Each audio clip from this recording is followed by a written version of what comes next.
Arena सुबह से पूरा भरा हुआ और सिर्फ नेशंस के डेलीगेशंस नहीं बल्कि हर सेक्ट की टीम्स भी आई हुई थीं। Even with his soul heavily wounded, pale Han Yunfeng फिर भी अपने थके हुए बॉडी को घसीटते हुए देखने आया। आज वो दिन था जब पूरे वेस्टर्न लैंड्स की सत्ता का पुनः बंटवारा होने वाला था। एक मामूली लोअर 3 सेक्ट सुपीरियर 3 सेक्ट्स को चुनौती दे रहा था जो हजारों सालों से अडिग थे। सब लोग इसी पल का इंतजार कर रहे थे कि क्या इन राजा के क्राउन्स उनके सिर पर और ज्यादा टिकेंगे। हुश! जज फिर से रिंग में आया। उसने एग्जॉल्टेड के सामने झुककर पिंक चीक्स के साथ क्राउड को देखा। लगता था वह भी आज के दिन को लेकर उतना ही एक्साइटेड था जितना बाकी। The 5 sects teams enter. Ultimate clarity sect, Helion flame और यूनिवर्सल राइचस सेक्ट एक साथ आगे आए। सॉर्ड गॉड सेक्ट और डीमन स्कीमिंग सेक्ट के टीम लीडर्स आराम से चलते हुए उनके पीछे आए। जैसे ही ज़ुओफान आया, क्राउड में शोर मच गया। ये बात सबको पता थी कि ये छोटा लोअर 3 सेक्ट यहाँ तक केवल इस डिसाइपल की वजह से पहुंच पाया है। सबका ध्यान इस आउटस्टैंडिंग लीडर पर था। सब जानना चाहते थे कि अगला मिरेकल वो क्या करेगा। केवल यूनिवर्सल राइचस सेक्ट ने ज़ुओफान को इस जमीन का प्लेग माना, नफरत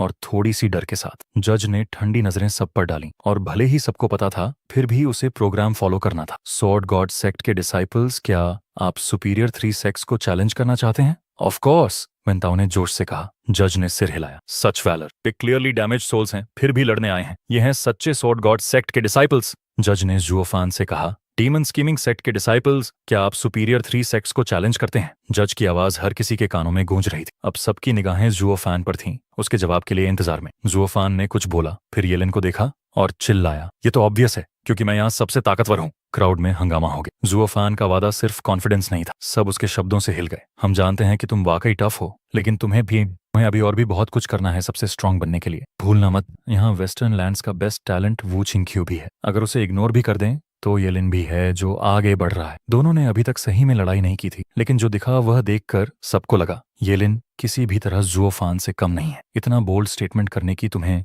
हिम्मत कैसे हुई? एग्जॉल्टेड डबल ड्रैगन्स ने एक दूसरे को देखा, कंफ्यूज थे। सब जानते थे ज़ुओफान बहुत काम है और किसी भी तरह का घमंडी नहीं। येलिन के अगले शब्दों से सबको समझ में आया कि मामला क्या है। ज़ुओफान, मैं वेस्टर्न लैंड्स का सबसे ताकतवर डिसाइपल हूँ, तुम सिर्फ रनर अप हो और मेरा सीनियर ब्रदर तीसरा। येलिन ने पावर और कॉन्फिडेंस के साथ कहा। क्राउड और ज्यादा एक्साइटेड हो गए। दोनों के बीच टकराव देखकर लोगों को अजीब सा एहसास हुआ, जैसे दो बाघ एक ही पहाड़ के लिए लड़ रहे हों। इन दोनों की लड़ाई बहुत ही जबरदस्त होगी। वो चिंग्क्यू ने सिर हिलाया। जूनियर ब्रदर, मुझे अपनी लड़ाई में मत घसीटो। वैसे भी मैं पहले वेस्टर्न लैंड्स का सबसे बेहतरीन था तुमसे, तो तुम मुझे तीसरे नंबर पर कैसे रख सकते हो? सच हो भी तो ऐसा नहीं कहना चाहिए था। वो चिंग्क्यू, क्या तुम्हारा जूनियर ब्रदर 20 साल से सीक्रेट सीनियर ब्रदर है? हाँ हाँ हाँ, यानमो ने उसे टीज किया, फिर उदास हो गया। पहले केवल वू चिंग्क्यू ही उसका ओपोनेंट था, उसका लक्ष्य था। उसे हराकर वह वेस्टर्न लैंड्स का सबसे बड़ा बनना चाहता था। लेकिन किस्मत ने ऐसा किया कि दो और फ्रीक्स भी आ गए जो वू चिंग्क्यू को तीसरे नंबर पर ला दी। अब उसका क्या होगा? यह ऐसा था जैसे उसका मकसद हमेशा उसे उससे दूर करना था। यानमो ने आह भरी,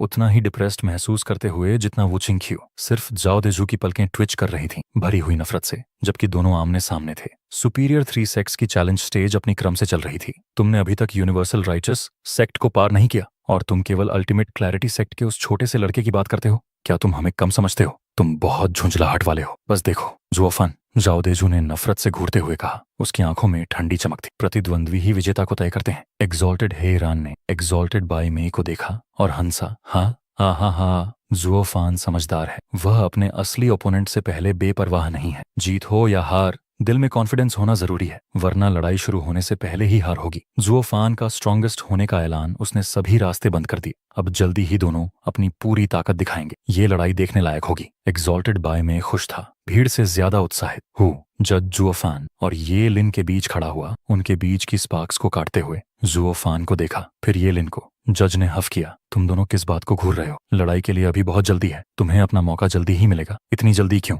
ताओ देजू ने अपनी आंखें घुमाई, गुस्से से घुटते हुए। हे जज, तुम्हें इम्पार्शियल होना चाहिए। क्या तुम थोड़ा सा भी न्याय नहीं कर सकते? तुम क्या कहना चाहते हो? हमें क्यों छोड़ दिया? उनका मौका मिलना मतलब क्या ये कि यूनिवर्सल राइचस सेक्ट हारने वाला है? अगर तुम भी सोचते हो कि हम हार जाएंगे तो लड़ाई करने का क्या फायदा? यूनिवर्सल राइचस सेक्ट के डिसाइपल्स के चेहरे एक के बाद एक उतर गए। सन्नाटा छा गया। बस जज की दखलंदाजी से दोनों अपने अपने स्थान पर लौट गए। अगली लड़ाई थी यूनिवर्सल राइचस सेक्ट और सॉर्ड गॉड सेक्ट के बीच। जैसा कि उम्मीद थी, सॉर्ड गॉड सेक्ट की टीम के जख्मी आत्माएं और यूनिवर्सल राइचस सेक्ट की हिम्मत और ताकत बचाकर लड़ाई जल्दी ही खत्म कर दी। अब डीमन स्कीमिंग सेक्ट की बारी थी यूनिवर्सल राइचस सेक्ट से टीम लड़ाई में लड़ने की। ज़ुओफान ने हाथ हिलाया, बाकी टीम को थोड़ा पीछे रहने को कहा और अकेले आगे बढ़ा। फिर उसने एक ईवल स्मर्क दिया। तुम लोग यहाँ से बाहर रहो, मैं इन लोगों को अपने मूव्स के लिए डमी बनाऊं। जुओफान, तुम्हारी घमंड की कोई सीमा नहीं है। क्या तुम हम सब उसको अकेला ले लेंगे? जाओ देजू ने ताना मारा और गरजते हुए कहा। जुओफान ने मजाक उड़ाया, हर लड़ाई में तुम लोग कभी भी पूरी ताकत से नहीं लड़े। मैं अकेला ही काफी हूँ। सच कहूँ तो तुम लोगों जैसे डरपोकों को मुझे मिलने का मौका मिलना ही मेरी जीत है। तुम्हें। जाओ देजू का मुंह ट्विच हुआ और वह जुओफान को घूरता रहा। उसकी ऑरा हिली पर जल्दी ही शांत हो गई और उसने एक अजीब सी मुस्कान दी। यूनिवर्सल राइचस सेक्ट हमेशा न्याय के लिए लड़ता आया है। चाहे कोई हमारी परस्यूट को गलत समझे,